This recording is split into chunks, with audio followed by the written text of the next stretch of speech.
Now it is in order to consider Amendment Number 1 printed in Part B of House Report 111-511. For what purpose does the gentleman from New York seek recognition? Mr. Chairman, I have an amendment at the desk. The clerk will designate the amendment.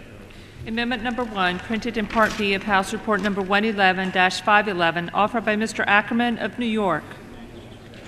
Pursuant to House Resolution 1468, the gentleman from New York, Mr. Ackerman, and a member opposed, each will control 5 minutes. The chair recognizes the gentleman from New York.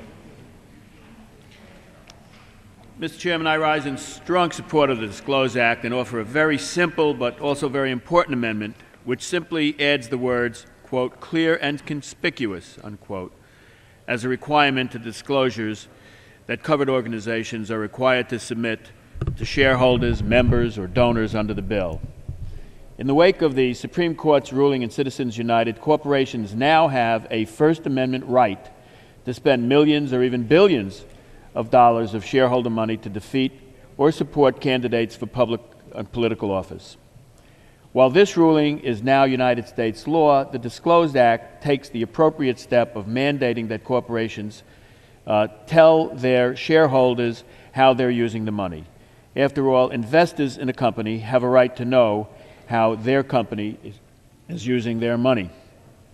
But the underlying bill fails to ensure that these corporate disclosures are made clearly and understandably, or that they are printed in such a way that allows shareholders to see them.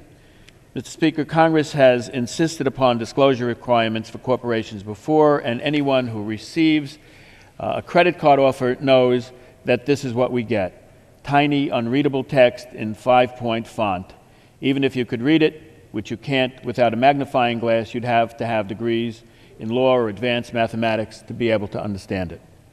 The central theme of the DISCLOSE Act is empowering American investors by mandating that companies disclose their political expenditures.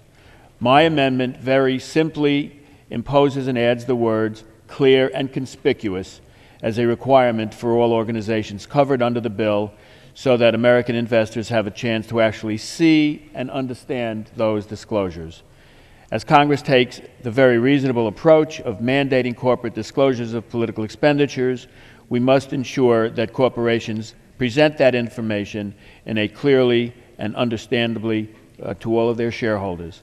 I thank the Rules Committee for making my very straightforward, common-sense amendment in order, and I reserve the balance of my time.